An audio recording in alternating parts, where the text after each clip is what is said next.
বন্ধুরা, আজকে আমাদের বাড়িতে পুজো আছে, সঙ্গ আছে, রাত্রি সঙ্গ। এই যে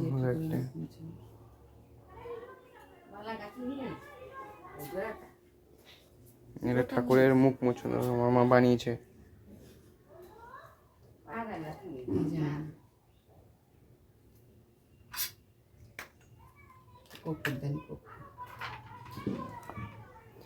এটা পঞ্চপ্রদীপ, এটা মহারাষ্ট্র থেকে, নাসিক থেকে গেছিলাম, নাসিকে গেছিলাম, ওইখান থেকে না পাখা। এটা বল তো দিদা বানিয়ে দিয়েছে। এটা মা দিদা বানিয়েছে। ওই যে দিদা গ্যাস ট্যাস মুছে ঠিকঠাক করলো, পরিষ্কার করলো। এখন সব গোছাচ্ছে।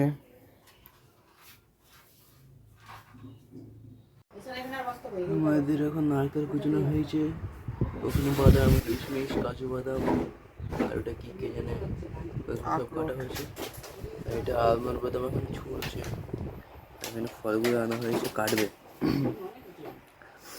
এখন বসে বসে সব এগুলো করা হলো, পরে দেখা যাক।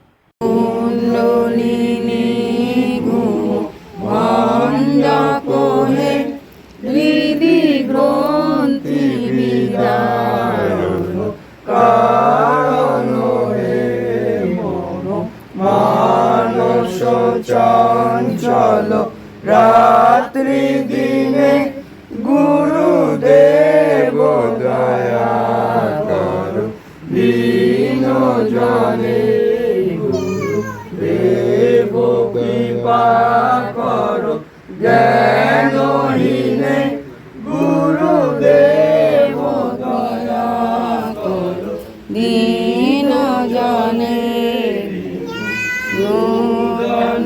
মঙ্গল নায়ক হে সুখ শান্তি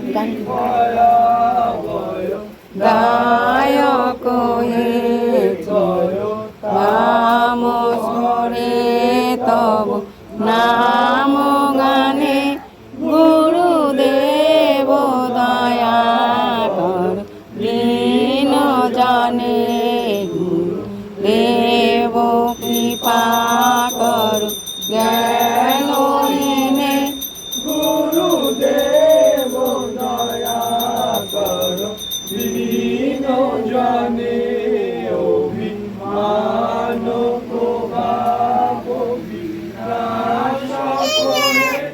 গান করো, গান করো, গান করো।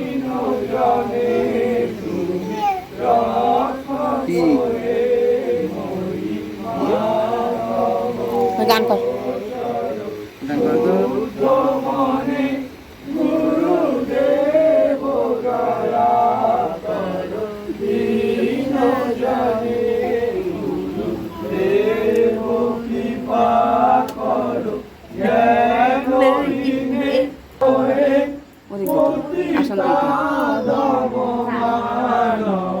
পাপ করেছিত সঞ্চিত বঞ্চিত ভক্তি ধরে, গুরুদেব দয়া করো, দীন জনে গুরুদেব দয়া করো, দীন জনে জয় সদ্গুরু ঈশ্বর প্রাপ করে ভবরোগ জয় শঙ্কর নীল করে বর পীত পদাম্বর দেহি পদাম, জয় চন্দন চর্চিত কুণ্ডল মণ্ডিত কৌস্তবলাঞ্ছিত দেব বিমোচন দেহি পদাম, জয় বেণু বিদায়ক রাস বিহারক বন্তিম সুন্দর দেহি পদাম, জয় প্রিয় দুরন্দর। পাঠ, বন্দনা, গান, কবি, বিষয়, ঠাকুর প্রসঙ্গ এবং মঠ আশ্রমাদি সম্পর্কে আলোচনা করি। যে স্থানে অন্তত 10 জন শিষ্য আছে, সেই স্থানে উপরিউক্ত নিয়মে মাটির সঙ্গে স্থাপন করিবেন। প্রত্যেক শিষ্যকে গৃহে মঙ্গলঘট অবশ্যই রাখিতে হইবে। যেদিন সে অন্ন গ্রহণ করিবে, সেই দিন অন্নের অপকার শিবিরের উদ্দেশ্যে উৎসর্গ করিতে হইবে। শিবিরের উদ্দেশ্যে অন্ন না রাখা নিজ অন্ন গ্রহণ করা অপরাধ। আর প্রত্যেক শিষ্য ভক্তকে শিবির সঙ্গ আসনে সাধ্যমতো মাসিক সাহায্য দিতে হইবে ও শিবির সঙ্গে পত্রিকার গ্রাহক হতে হইবে। প্রত্যেক শিষ্য ভক্তকে কলিকাতা শিবির সঙ্গ আসনে সর্বব্রহ্ম জন্মাষ্টমী এবং ব্রহ্মচারী চরণকে সর্বব্রহ্ম মহাষ্টমী মহাদেবকে সাহায্য প্রেরণ করিতে হইবে। ভক্ত সম্মেলনে যোগদান করিবার জন্য সকলকে চেষ্টা করতে হইবে। আর সম্মেলনে সঙ্গে উদ্দেশ্য ও আদর্শ গৃহস্থের জীবন গঠন ও সর্বশক্তির প্রতিষ্ঠা জীবন পথে পরিচালিত হওয়ার যথারীতি চেষ্টা করবে। প্রতিটি শিষ্য সকলের সংখ্যান্বিত হওয়ার চেষ্টা করুন, নির্বাক্ষ ধারণ করিবে এবং ভাতৃভাব পোষণ করবে। একবার পূর্ব মিলিত পাঠ, বন্দনা, গান, কবি, বিশ্বাস, ঠাকুর প্রসঙ্গ এবং মঠ আশ্রমাদি সম্পর্কে আলোচনা করি।